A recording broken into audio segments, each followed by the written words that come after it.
In this video, we're going to be ranking every single Sword and Shield and Scarlet and Violet Pokemon booster box. As you guys can see down below, we have a picture of every single one from both of these eras, and we're going to be ranking them by the quality of the set. So how good are the cards found within each set, and that's going to translate to how good of an investment I think each booster box is. So let's start off with Sword and Shield base set, and this is going to have to go in the bad tier. Now there's not many bad booster boxes from these two eras. I think both of these are very strong eras, but I'm going to have to put Sword and Shield base in bad. There's just not much going for it. If you take a look at the card list, there's really not too many good cards in this set. Same thing with Rebel Clash, and same thing with Darkness Ablaze. Now I'm not going to go too much in depth for these three sets because there's really not too much to talk about. And same applies to Vivid Voltage. I'm going to put this at the top of the bad tier. This is probably the best out of these four bad sets. If you take a look at the cards found in Vivid Voltage, you can see that there's no alternate arts, right? Vivid Voltage was one of the last sets to not have alternate arts. Every single set since then has had either alternate arts, special illustration rares, or even illustration rares, like in Scarlet and Violet and in the later half of Sword and Shield. But Vivid Voltage, unfortunately, only has rainbow rares, and it has this full art Pikachu and then this amazing rare Rayquaza, right?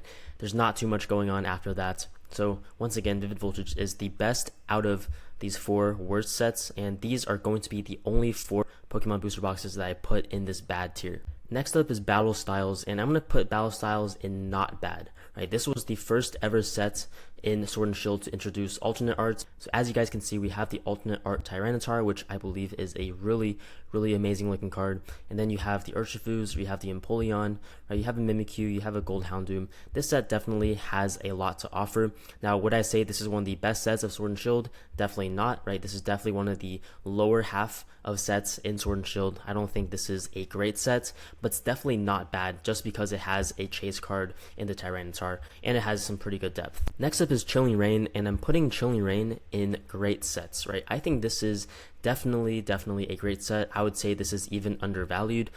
You have the Blaziken VMAX, right? You have the Moltres V, and then you have some really good depth. You have the Snorlax, you have the Articuno and the Zapdos, right? You have the Calyrex, you have a Slowking, you have a Zeraora.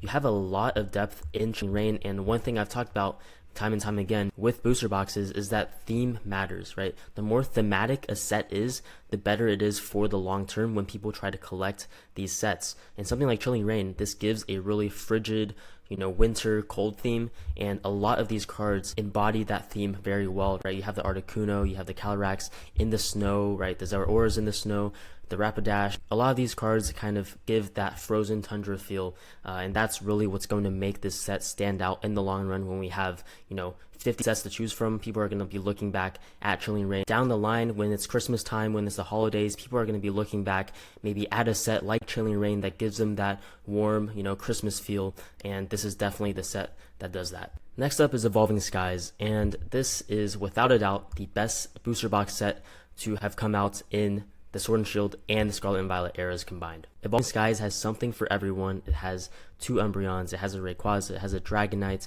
it has a lot of evolutions, right? Sylveon, Leafeon, Glaceon, has another Rayquaza. It has so much depth in this set. It is absolutely insane. The cards are very valuable, right? The cards are all fan favorite Pokemon, and you have a total set value of over $7,000. This set is very iconic. This set is generational, right? I don't think we're going to see a set this good for a very long time, right? Maybe the Mega Evolution era could prove us wrong. Maybe we could get Evolving Skies 2.0, but I think for the time being, this is going to be the best set that has ever come out in modern times. Following Evolving Skies, we have Fusion Strike, and I'm going to put this in the highly desirable tier. Fusion Strike has proved me wrong time and time again, right? I used to think Fusion Strike maybe it wouldn't do as well because it doesn't have too much depth, right? It has, really good, really top heavy cards in the Gengar, Espeon, Mew, Celebi, right? It has some really good top 5 cards, but after that, it really falls off a cliff. I thought that was going to hold back the price of Fusion Strike, but that has proved me wrong because Gengar is almost an $800 card, right? Fusion Strike has taught me that with any set, the top chase card is really going to determine the value of the set, right? If a set has a really strong top chase card, then that set, no matter what, is going to do well. And combined with the Gengar, Fusion Strike also has some really good secondary and tertiary cards in the Espeon and the Mew. So it's not only a set with a massive top chase card, but it also has some really good secondary and tertiary chase cards as well.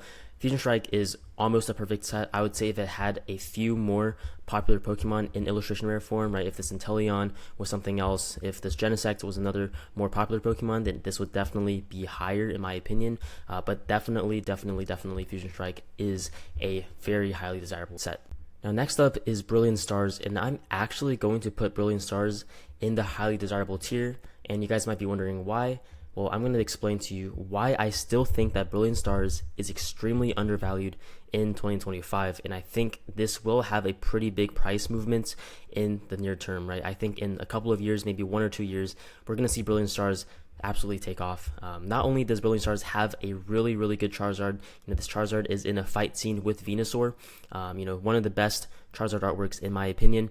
It also has a lot of depth in the trainer gallery, right? We have the Umbreon, we have a Mimikyu, we have a Sylveon, we have another Umbreon, we have another Mimikyu, another Sylveon, right? And then we have some more evolutions like the Vaporeon, the Flareon, we have a cool Zekrom, right? We have a Pikachu, we have an Eevee, we have a Jolteon. This set is really deep, and it has a ton of fan favorite Pokemon. If you guys didn't know, Brilliant Stars was actually compared to Evolving Skies, neck and neck as the two best sets of Sword and Shield when Brilliant Stars came out. A lot of people actually thought that Brilliant Stars was a better set than Evolving Skies when it came out. But over the years, Brilliant Stars did get hit with some pretty heavy reprints, so the prices of the cards tanked a lot, but now they are bouncing back, and they are bouncing back in a big way.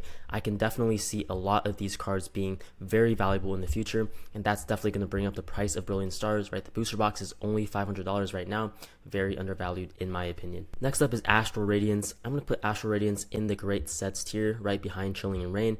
If you guys take a look at Astral Radiance, I do think that this set is pretty underrated, but it just doesn't have that heavy hitter that's really going to put it above and beyond a lot of these other sets, right? It doesn't have that Charizard, it doesn't have that Umbreon. It has a Machamp that's pretty cool. It has a Starmie, right? It has a Garchomp, but it doesn't have, that top tier card, that top tier Pokemon. So for that reason, I have to put it in the great sets tier. Next up is Lost Origin, and I'm going to be putting Lost Origin in the highly desirable category. This is probably one of my favorite sets of the Sword and Shield era. I absolutely love the cards in this set, right? Not only do you have the Giratina and the Aerodactyl, but you also have an amazing trainer gallery. You have the Pikachu VMAX, you have the Pikachu V trainer galleries. I think this Pikachu V is absolutely stunning. And then you have some really good trainer galleries in the Gengar and the Charizard, right? You have another Pikachu, you have a Mew gold card, you have another Pikachu gold card, you have Snorlax, right? You have a lot of depth in Lost Origin, along with one of the top chases of the entire era in the Giratina V Shinji Kanda artwork. It's not often that you get a set that has Giratina, Pikachu, Gengar, and Charizard, and Mew. This set, similar to Brilliant Stars, has so many fan favorite Pokemon. I believe it has to go in the highly desirable category. I would put it above Brilliant Stars, and it's neck and neck with Fusion Strike in my opinion. Next up is Silver Tempest, and I'm going to be putting Silver Tempest also in the great sets category. I'm going to be putting it below Chilling Rain, but it's very close. I would say Chilling Rain and Silver Tempest are pretty interchangeable. They're both amazing sets. For Silver Tempest specifically, I think this set has a really good chase card in the Lugia, right? I think this is still a very underrated card, but also we have the Rayquaza, right? It's not often you get both Lugia and Rayquaza in the same sets, but because it has both of these cards, this set is reminiscent of something like Ancient Origins, a really great X and Y set. Definitely one of my favorite sets of the Sword and Shield era. Now rounding out Sword and Shield, we finally get to Scarlet and Violet, and first we're going to look at Scarlet and Violet base. I'm going to be putting this in the not bad tier, about the same as Battle Styles, maybe a little bit less. Scarlet and Violet base, I think, is definitely a better base set than Sword and Shield base. I think it's a better base set than Sun and Moon base. This is probably the best base set we've gotten outside of Mega Evolution, which I'll get to later in this video. We have Gardevoir line that's really cool. We have some of these new legendaries that's also pretty cool, but overall, this just doesn't have too many memorable cards in my opinion, so I'm going to have to put it towards the bottom of the tier list. Now before I get to the rest of these booster boxes, I just want to say that I think Scarlet and Violet, I think this entire era is better than Sword and Shield. I think overall there's more consistency, right? There's not really a terrible set in Scarlet and Violet. All the sets I think are either not bad or above, right? I don't think there's any sets at the tier of a Vivid Voltage, a Sword and Shield base, a Rebel Clash, a Darkness Ablaze. I don't think there's any sets that are as bad as these four sets. I think all of them are at least Battle Styles or above. The next Scarlet and Violet set is going to be Paldea Evolved. I think this booster box is easily highly desirable. this Magikarp is now very expensive, right? $379. And then we have the Tyranitar, which I think is still pretty underrated at $74. We have a Raichu, we have an Iono, we have a lot of depth in Paldea Evolved. This is one of the deepest sets in all of Scarlet and Violet, and the total set value definitely reflects that, right? 1.4k, and this is definitely going to go up as Paldea Evolved becomes out of print in the next year or so. Next is Obsidian Flames, and I'm going to be putting Obsidian Flames in the not bad category. I'm going to be putting it above Battle Styles, I would say. I do like the Charizard. I think the Charizard is quite underrated, and I think this will be very valuable in the future, but there's just not too much depth in Obsidian Flames, right? Next is Paradox Rift, and I'm going to be putting Paradox Rift in the great sets category. I'll be putting it towards the end of the great sets. There are some really great cards, and the total set value is getting up there now. You have the Groudon, you have the Altaria, you have the Roaring Moon, you have a Garchomp, right? Definitely very popular Pokemon, but it doesn't have that top hitter, right? I'm talking about a $200, $300 card. It doesn't have that, but at least it makes up for that in the amount of depth that set has. Temporal Forces is a similar story. I'll also be putting Temporal Forces in the great sets category behind Paradox Rift. Temporal Forces has this Ghastly, which is actually the most expensive card now in this set, which is kind of crazy. Cards like the Raging Bolt and Iron Crown have been going down in value. It seems like people aren't valuing these new cards as much as, you know, some fan favorite Pokemon like the Ghastly, like the Morty's Conviction, which has the Gengar, right? A lot of these cards are kind of these newer, you know, ancient and future Pokemon. So maybe these Pokemon aren't as popular right now, but who knows, right? Maybe in the future, Iron Crown is going to be a very valuable card. Only time will tell. Next up is Twilight Masquerade, and I'm going to be putting Twilight Masquerade towards the top of the great sets, right? I'm going to be putting it above Chilling Reign. Actually, I'm going to be putting it below Chilling Reign. I think both of them are interchangeable. Twilight Masquerade definitely has a better chase card in the Greninja in my opinion, but I think Chilling Reign has a little bit more depth. I think while Twilight is a pretty deep set, the rest of the set is still not that memorable. I think the Greninja definitely carries Twilight Masquerade, but this is definitely still a really great set and a really great booster box. Next up we have Stellar Crown, and I'm going to be putting Stellar Crown towards the top of the not bad category. The problem with Stellar Crown is similar to Temporal Forces. The newer Pokemon just aren't getting as much love, right? Terapagos, Dashmon, Hydrapple. These are pretty unique Pokemon with great artwork, but they just aren't getting as much love as some of the older, more popular Gen 1 Pokemon like the Squirtle and the Bulbasaur. So it makes sense. The total set value is pretty low at, you know, under $500. But I think Stellar Crown definitely still has a lot of potential, especially in the future when some of these newer Pokemon start getting some love. Next up is Surging Sparks, and this is controversial, I think, but I'm going to be putting Surging Sparks in the highly desirable category as well. I think Surging Sparks has a lot of potential, okay? This is the set that really kicked off this most recent Pokemon Bull Run, and I think this is a set that is not only driven by the Pikachu, but by the Latias and the Milotic, right? The Latias is a connecting card that connects with the Latios, and the Milotic is a connecting card that connects with the Feebas, and this is similar to Chilling Reign in the sense that it's a really thematic set. Surging Sparks is a tropical / dragon set, and it's shown in a lot of the cards. You have this Pikachu, which really gives, you know, that tropical vibe. You have a Latias, which is, you know, a dragon. You have Milotic, which kind of gives that tropical / dragon vibe as well. There's a lot of cards that fit that theme really well, and I think thematic sets are going to do extremely well in the future, and Surging Sparks is definitely a prime example of that. Journey Together, I'm going to be putting in great sets. It's hard to rank, but I'll put it above Paradox Drifts and Temporal Forces for now. I actually really like the Clefairy. I think it's a cool card, and it does have some really good top chase cards, but the main problem with Journey Together is that the depth is just not there, right? There's not too much depth out there.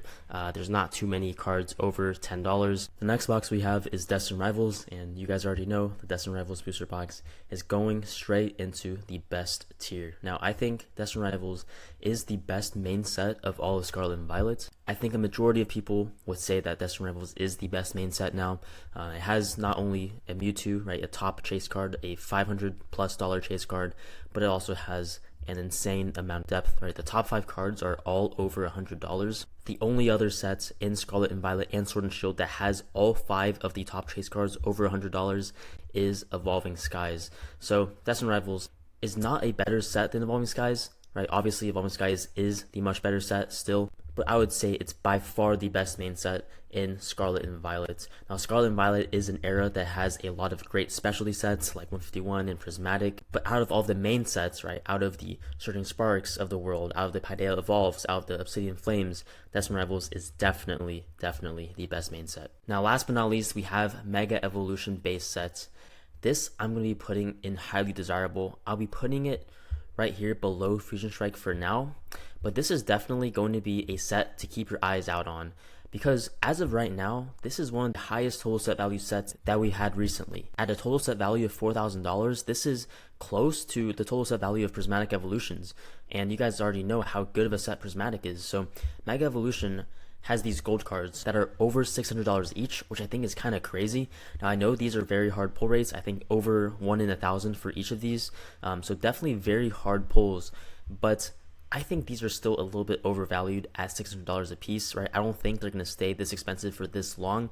And I think the set as a whole is slightly overvalued right now. I would say for some cards, it's majorly overvalued, right? I don't see this Lily's Determination being over $100 for too long.